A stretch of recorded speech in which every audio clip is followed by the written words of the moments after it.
한국 가족에서 힘의 관계를 어떻게 다루어야 하고 어떻게 이해해야 하는데 도움이 될 독특한 새로운 통찰력이 있는가. 이것이 바로 우리가 질문할 수 있는 하나의 질문이다. 저는 그렇게 봅니다. 한국 여성 신학의 출발점은 한국 여성들이 오랫동안 경험하고 있는 갈등을 새롭게 어떻게 이해하는가에 의해서 시작합니다. 그래서 신학자들은 억압을 이해하여 모든 남녀 개인들에게 동등하게 놓인 소중한 가치들을 가부장적인 문화를 변화하여 새로운 협동하는 문화로 변화할 것을 바라볼 수 있습니다. 그러니까 신학자들이 볼 수 있는 것은 여성들이 가지고 있는, 아니 인간들이 가지고 있는 개인의 가치를 가부장적인 관점에서 잘못된, 왜곡된 그런 해석에 인해서 잘못된 것을 어떻게 다시 새롭게 볼 수 있느냐. 이것이 바로 신학자들이 보는 하나의 억압의 새로운 이해입니다. 그렇게 볼 수 있습니다. 한국 여성들은 한국 남성의 역할과 달랐는데 생물학적인 제한된 기능 때문에 여성들은 문학이나 정치나 학문이나 이런 다양한 영역에서 소외됐을 뿐만 아니라 경제적 생산 활동과 영적이고 신학적 영역에서 지도력을 배제당했습니다. 역할의 분화로 인하여 온전한 사람을 육체와 정신, 지성과 감성, 부부애와 영적인 필요, 그리고 인간에 대한 잘못된 규범으로 정의해왔기 때문에 개인적이고 사회적인 삶들을 가진 사람으로 간주되어 온 남녀 모두는 온전하지 않고 부분적인 인격체로 형성되었습니다. 주요한 문제는 이 사회화 과정 그 자체로서 얽혀진 힘의 불평등한 분배입니다. 남성들은 한국 가족 생활에서 가장 강력한 역할을 유지하고 있기 때문에 가정생활, 사회적, 종교적 그리고 정치적 생활이 가부장 체제의 상황에서 유지되어 왔습니다. 여성들의 필요들은 한국 문화에서 남성의 필요 때문에 희생되었습니다. 한국 민중 가운데 국제적이고 국내적인 수탈에 의해서 여성들은 더 큰 짐을 당했습니다. 그것이 바로 1960년대, 70년대에 당한 여성들의 아픔입니다. 또 여성들은 그들의 삶이 남성들에 의해서 역시 고통을 당해왔습니다. 많은 여성들이 성폭력을 당하고 강간과 매춘과 육체적, 심리적 폭력은 남성들의 사회적 좌절을 분출할 수 있는 그런 하나의 대상이 되어서 남성들에 의해서 이런 일들이 흔하게 자행되었습니다. 더욱이 한국 여성들은 자신들을 헌신했습니다. 여성의 일이라고 간주되었던 것은 무엇이든지 하찮은 것으로 간주되어 왔습니다. 역사적으로 한국 여성은 여성들의 고통으로 인해서 규정되었습니다. 그래서 여성들의 역할은 피난처가 되었고 자녀들과 가족들에게 어려움이 닥칠 때마다 그 어려움을 다 피해줄 수 있는 여성의 역할이었습니다. 그런데 참 공교롭게도 남자들은, 특히 남편들은 이 여성의 역할한 것에 대해서 전혀 알아주지 않고 심지어 내동댕이 쳐버렸습니다.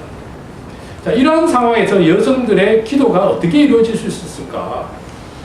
어떤 점들에서 심지어 크리스찬 신학이 여성들의 영역을 더 하찮은 것으로 간주하고 말았습니다. 심지어는 교회에서 여성의 경험이 종종 불합리하고 비영적인 존재로 경멸받게 했습니다. 예를 들면은 육체적인 것은 더 하찮은 것이다. 그리고 또 여성의 영성은 더 남성의 영성보다 한 수 아래다. 이런 것들이 계획적이고 무의식적으로 적용되어 왔습니다. 한국 여성신학의 중요한 요점은 온전함을 위해서 여성의 갈등과 악으로부터 자유하게 하는 것입니다. 제임스 폴링은 악을 이렇게 정의했습니다. 육체와 정신을 파괴하는 개인적, 사회적, 그리고 종교적 형태들로 나타나는 학대다라고 정의했습니다. 악이란 힘을 남용하는 것이다. 그 이유는 생명의 힘은 하나님으로부터 오기 때문이고 모든 힘은 선을 위하여 사용되어야 한다. 힘은 하나님이 창조한 육체와 정신을 파괴할 때마다 악은 존재한다. 이렇게 설명했습니다. 그래서 여성은 그런 면에서 봤을 때 끊임없이 남성들에 의해서 억압을 당해왔습니다. 여성은 억압적 사회 구조를 합리화하기 위한 도구로 봉사했습니다. 남성에게 복종하는 여성은 사람들이 인간 삶을 가능하게 하고 아름답게 만들기 위해 의존하는 아주 기초적인 사회 구조와 같은 것으로 여성에게 교육되었습니다. 여성들 가운데 이러한 사회적 불평등은 큰 고통의 원천이 되었습니다. 여성 신학자들은 여성들이 당하는 주요한 고통의 원인이 뭐냐? 조직적인 악을 만들어내고 있는 특권을 가진 남성들로 간주하고 있습니다. 가부장적인 논리와 합리화는 여성의 권리와 재능을 희생시키는 힘의 남용을 허용하여 남성의 권리와 특권을 유지시켜 왔습니다. 이러한 가부장이 인간 공동체에 널리 퍼지는 불평등과 갈등을 야기해 왔습니다. 한국 여성 신학자들은 모든 이러한 악의 원인을 인간죄로 간주하는데 그것은 개인적인 태도뿐만 아니라 집단적이고 조직적인 특징을 지니고 있습니다. 이러한 신학자들은 인간의 죄를 자본주의, 계급주의, 그리고 성차별주의의 구조를 통해서 표현된 것으로 보아왔습니다. 한국 여성신학은 여성들의 가치를 확신하고 여성들이 통일시할 수 있는 하나님의 형상을 발견하며 그들의 개인적인 신학화하는 것을 이용할 수 있도록 도와서 여성에 대한 지속적인 차별에 대처하는 것입니다. 여성운동은 남성과 여성의 동등성에 기초한 가치체계, 포괄적인 상징들과 예식들, 그리고 삶의 방법들을 완성하는 궁극적인 목적입니다. 하나님의 창조적인 의도에 신실하고 여성을 진정한 하나님의 형상이라는 것을 알리기 위해서 여성신학은 평등이라는 원리와 전통적인 힘의 구조들의 권위에 도전하는 정의를 이용했습니다. 평등과 정의가 바로 하나님의 형상을 알릴 수 있는 중요한 도구가 되었다. 그렇게 할 수 있습니다. 한국 여성신학자들의 핵심적인 목적은 여성을 도와서 여성들이 고통과 억압으로부터 온전한 인간으로서 나타나도록 돕는 것입니다. 여성신학자들은 조직적이고 제도적인 억압의 환경에 의하여 개인적이고 공적인 삶의 파탄이 결국 어떻게 되었는가를 보여주어야만 합니다. 예를 들면 다국적 회사들, 군국주의, 자본주의 이런 것들이 다 하나의 그 여성을 조직적이고 체계적으로 차별하는 그런 도구가 됐다. 그래서 나타난 것이 한이라는 것이 여성들에게 내쳐져 있습니다.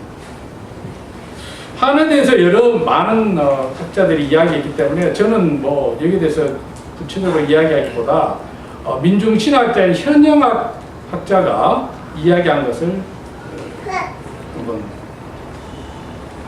말하겠습니다. 민중신학자 현영학은 1982년에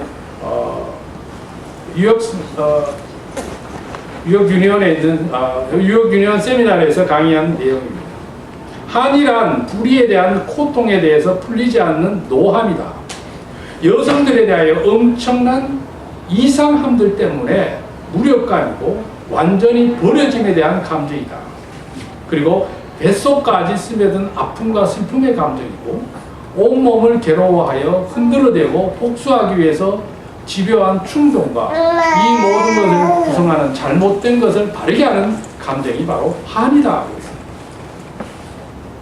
또 어떤 한국 여성 사회학자인 손덕수는 여성의 역할에 대해서 이렇게 말합니다. 잔인한 사회적 실체와 모성 간의 심연이 좌절과 한을 만든다. 한이란 슬픔과 고통이다. 그러나 한은